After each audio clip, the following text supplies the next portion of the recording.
Nuevo Perú, Marisa Glave está con nosotros y estábamos hablando en el corte de este tema de las facultades y me decías que es cierto lo que ha dicho Víctor Andrés García Belaúnde, el tema de las exoneraciones no se ha otorgado, pero que ustedes también tienen preocupaciones sobre lo que se otorgó ayer. ¿Cuáles son las preocupaciones concretas de Nuevo Perú? A ver, nosotros hemos planteado tres tipos de preocupaciones. Una primera es que el Ejecutivo presentó un paquete y luego lo que hemos aprobado es una cosa diferente al paquete que presentó el Ejecutivo. ¿Por qué? Una de las cosas, por ejemplo, es el tema de exoneraciones y que se decidió no incluirlo, que es una posibilidad. Tú puedes cerrar y decir, oye, este tipo de temas no te los voy a dar.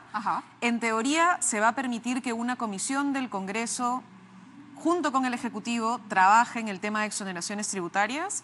Lo sé de cerca porque yo formo parte de un grupo de trabajo que ojalá podamos conversar un día de manera extensa, que hemos trabajado durante prácticamente un año entero en la Comisión de Economía para evaluar a quiénes se les están dando exoneraciones, qué tipo de exoneraciones hay, quiénes pagan, quiénes no pagan y si podemos hacer un reajuste. Yo sigo creyendo, y lo digo con firmeza, que en el caso de las universidades privadas con fines de lucro, no podríamos seguir como estamos hasta ahora, manteniendo una exoneración que la verdad es que no tiene nombre y que lo único que se hace es utilizarse para lo que ya estamos viendo, que después ocurre, que de pronto tienen partidos políticos que, por ejemplo, en OMPE terminan diciendo que hay problemas incluso con la verificación de firmas. Es una barbaridad. Y ya la situación que teníamos antes, cuando esta exoneración se aprobó, no es la que tenemos hoy. Entonces, sí valdría la pena entrar universidades y los partidos políticos. Bueno, hace poquito en la discusión con el señor Luna, ¿no es cierto? En la inscripción de su organización política y el escándalo por el cual ha terminado saliendo una persona de OMPE a la que se le ha cuestionado. Y ahora hay nuevamente un cuestionamiento en OMPE sobre el tema de firmas, que yo creo, Mávila,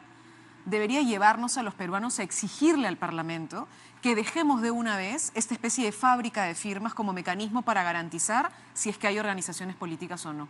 Y creo que uno de los temas más duros y pendientes, perdona que me salga el tema de la delegación, que tiene que ver con el balance del legislativo, del primer, de esos 2 años, tanto de la época de la señora Salgado como ahora de la época del señor Galarreta, tiene que ver con que la reforma electoral es una gran reforma pendiente, responsabilidad del legislativo que seguimos sin poder resolver. ¿Cuál es el principal obstáculo para eso? ¿Puede el Ejecutivo liderar esa reforma?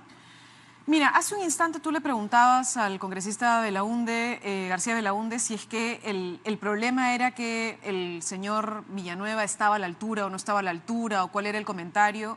Y nosotros, desde el Nuevo Perú, lo dijo con firmeza Verónica Mendoza en el primer momento, y nosotros nos ratificamos como bancada, es que la solución no va a ser ni simple, ni va a ser cambiando figuritas. Entonces, el problema no es si es que César Villanueva logrará ser o no ser un buen primer ministro, ni siquiera el problema es si el señor Vizcarra tiene voluntad de gobernar los próximos 3 años que quedan, Mávila.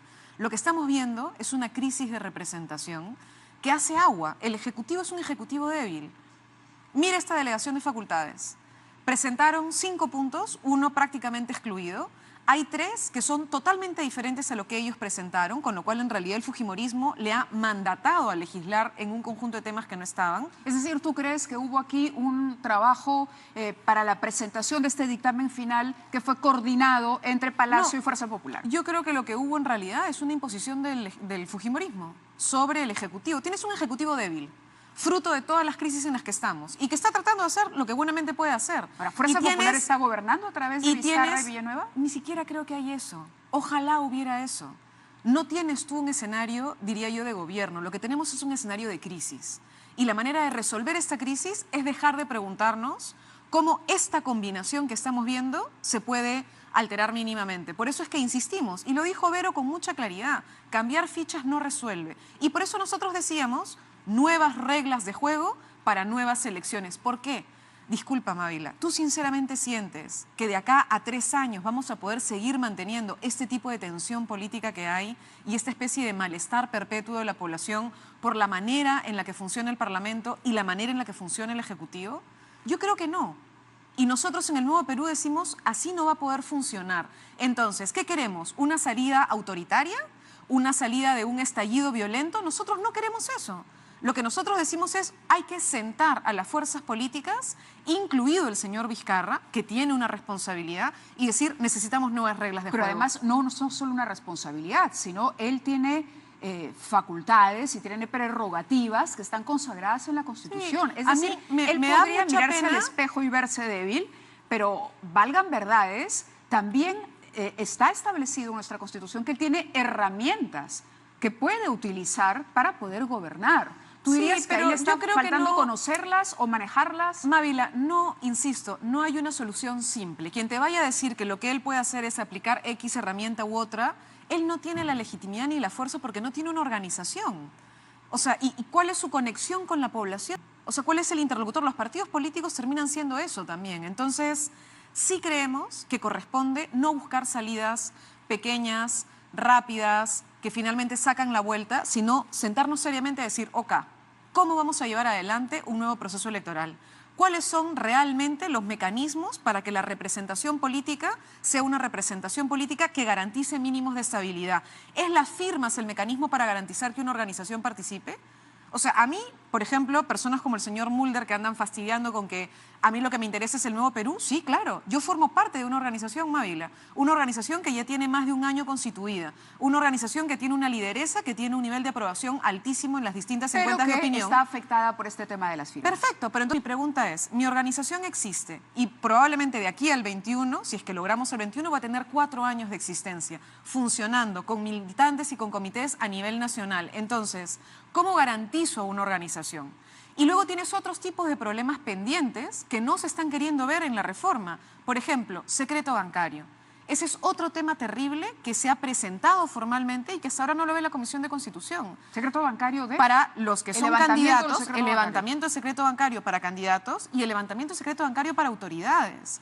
Hay un paquete que nosotros presentamos que está pendiente, que es levantamiento de secreto bancario para quienes resultaron electos. Yo, por ejemplo, yo no quisiera tener secreto bancario.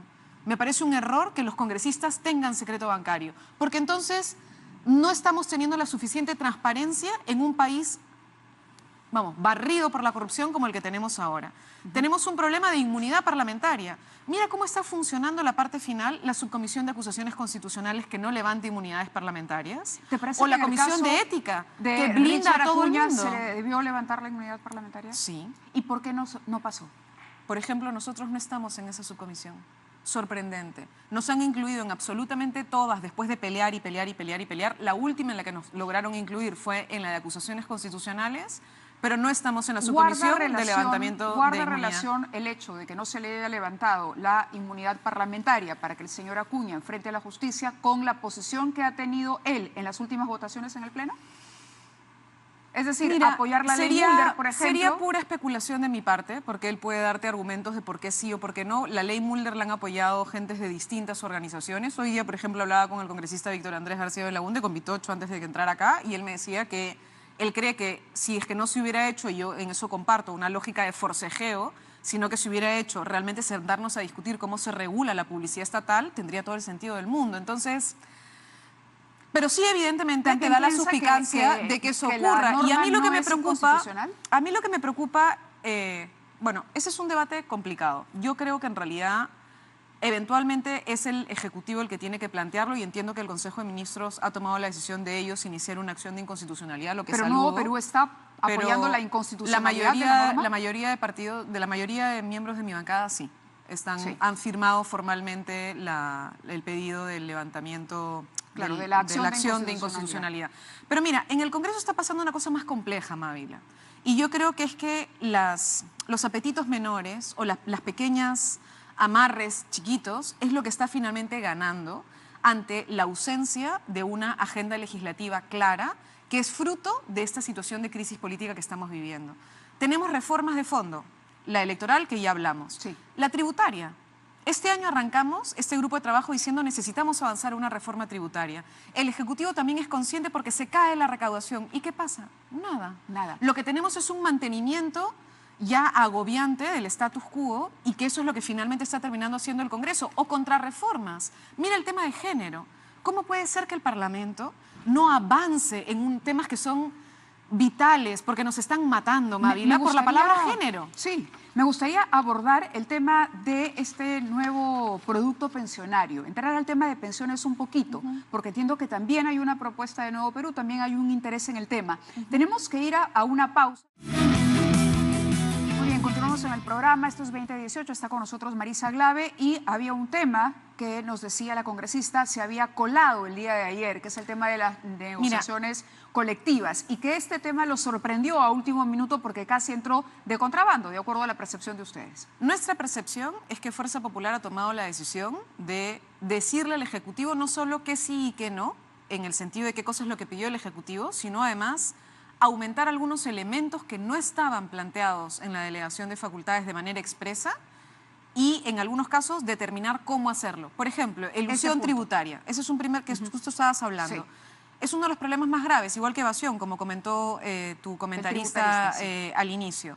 ¿Por qué? Porque la mayor cantidad de plata que no capta el Estado peruano es por evasión y por elusión tributaria. Está pendiente la aplicación de la norma 16, que es la antielusiva. ¿Y qué cosa han hecho? Han dicho, sí, bacán, que se implemente la norma 16 antielusiva, que se incluyan infracciones y sanciones, lo que no nos parece mal, pero de pronto dicen, pero ojo, no se puede aplicar ni a la microempresa ni a la pequeña empresa. Claro, suena populista decir perfecto. Primero que mal, porque por principio si alguien elude impuestos no debería... Sea grande, mediano, pequeño. Pero ¿cuál es el problema? La micro son 150 UITs, Mávila, 500.000, en fin. Tú dices, ok, hasta ahí puede ser un tipo de movimiento que yo acepto que se cierre. Pero la pequeña empresa llega entre 151 hasta 1.700 UITs, es decir, mueven 7 millones de soles. Entonces dime, perdóname, ¿en 7 millones de soles de movimiento no puede haber algún tipo de mecanismo de práctica elusiva? Claro que puede. Y la segunda es que la práctica más común es que yo puedo fragmentar. Y si yo fragmento para pretender eludir impuestos, me voy a escudar diciendo que soy pequeño y entonces, por tanto, no me aplican la norma. Es una muy mala manera de empujar al Ejecutivo a hacer algo que supuestamente era un consenso. ¿Están por la derogación de la ley MIPE, por ejemplo? Nosotros creemos que tiene que haber una, si quieres, es un problema que en el fondo quienes ya están entrando a un tamaño de mediano se escuden en las micro para pretender beneficios que no deberían tener. Porque una cosa, insisto, es una micro con 150 UITs a las que tú tienes que decirle, por supuesto, todo el apoyo del planeta, claro. Y otra es una empresa que maneja 7 millones. Para el empresariado que está tratando de salir adelante, para quien está tratando de salir con otra cosa grande que está aprovechando y sacándole y tomando la en cuenta además que en nuestro país hay una mala práctica de empresas grandes de utilizar a pequeñas, medianas empresas para en realidad no pagar los impuestos que tienen que pagar. Y eso está muy mal. Todos parte de y una entonces sola termina gran empresa siendo parte de un solo giro y al final no aplicas. Y la otra cosa que se metió y que sí queremos alertar es la negociación colectiva. Los trabajadores estatales tienen violado, o sea, no pueden ejecutar un derecho fundamental que es la negociación colectiva con el Estado. ¿Y eso quién lo ha dicho? Yo no, lo ha dicho el Tribunal Constitucional, Mávila, después de un conjunto de acciones de los trabajadores estatales. ¿Qué le dijo el Tribunal Constitucional al Congreso? Congreso, usted tiene un año para legislar. En febrero del año 2017, es decir, el año pasado en febrero, mi despacho presentó una propuesta que trabajó desde el Nuevo Perú con los distintos centrales de trabajadores. Esto recién se aprobó en diciembre del 2017. Ya tuvimos un dictamen unánime en la Comisión de Trabajo, donde hay algunas cosas que los trabajadores no están del todo de acuerdo, pero dijeron, bueno, venga, avancemos. Y desde diciembre el fujimorismo no lo mete en la agenda del Pleno. ¿Por qué? No tiene ningún sentido. Y de pronto lo ingresan en la delegación de facultades. ¿Cuál es el fin acá? Hay una oposición de un sector del Ministerio de Economía y Finanzas, que ya no es un tema de gobiernos, es un tema de una tecnocracia clásica que no está de acuerdo con la negociación colectiva. Y entonces tenemos un problema porque hay un derecho fundamental, un derecho que reconoce el Tribunal Constitucional. Entonces, ojalá, ahí sí, hacerle un pedido al señor Villanueva, al Premier, que la legislación que salga de negociación colectiva sea teniendo por lo menos como mínimo el dictamen que ya teníamos en el Parlamento. Porque si es para retroceder en los derechos laborales de las y los trabajadores, entonces simplemente esto va a ser una vez más una burla a los derechos básicos de quienes en realidad trabajan y tienen derecho a tener todos sus derechos plenos. Correcto, Marisa. Le agradezco mucho su presencia en el programa. Nosotros antes de...